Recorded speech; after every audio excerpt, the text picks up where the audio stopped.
মাত্রই আমাদের এখানে প্রচুর বৃষ্টিপাত হয়েছে, সাথে অনেক বজ্রপাত। তো যেহেতু অনেক বজ্রপাত হয়েছে, তো এখানে পুকুর থেকে অনেক কই মাছ আমাদের এই মাঠে চলে আসছে।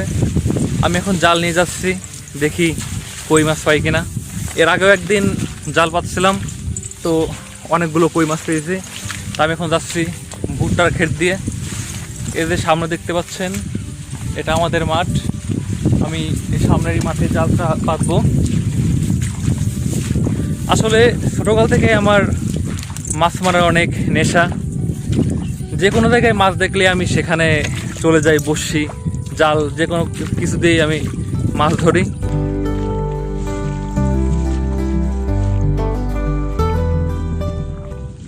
এই যে পাট ক্ষেতের এই আল দিয়ে আমি এখন আমার জালটি পাতবো। সবাই আমার ভিডিওটি উপভোগ করুন, আশা করি অনেক ভালো লাগবে।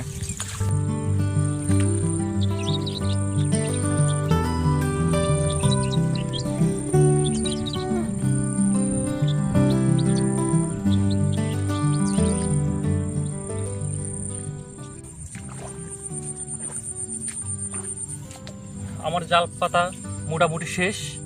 এখন আমি এই জাল যেখানে যেখানে উঁচু হয়ে আছে সেটা আমি নিচে করে দেবো। একটা জাল পাতা আমার এখন শেষ হলো। এখন যেখানে যেখানে জাল উঁচু হয়ে আছে দেখতে পাচ্ছেন, এগুলো আমি একটু নিচু করে দেবো, যাতে মাছ যাওয়ার সময় ভালোভাবে জালে আটকাতে পারে। এখানে আজকে বৃষ্টির সাথে একটু ঝড় হয়েছে, তো এই জন্য পাট গাছ অনেক হেলে পড়ছে, এজন্য জাল পাততে একটু সমস্যা হচ্ছে।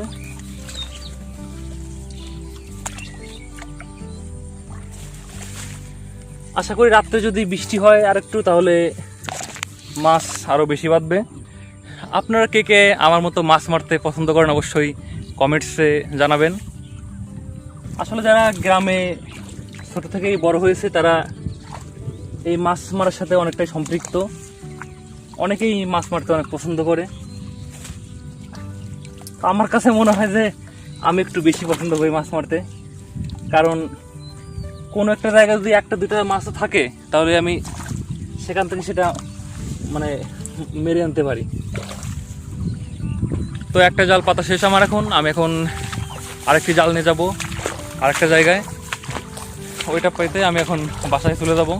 বাড়ি থেকে অবশ্য আমাকে মানা করতেছিল যে এখন অনেক ডাক দিচ্ছে, তো মাঠে যাস না।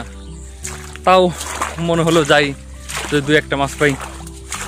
এই যে আমার পিছনে এই মাঠে আমি এখন আমার দ্বিতীয় জালটি পাততে চলে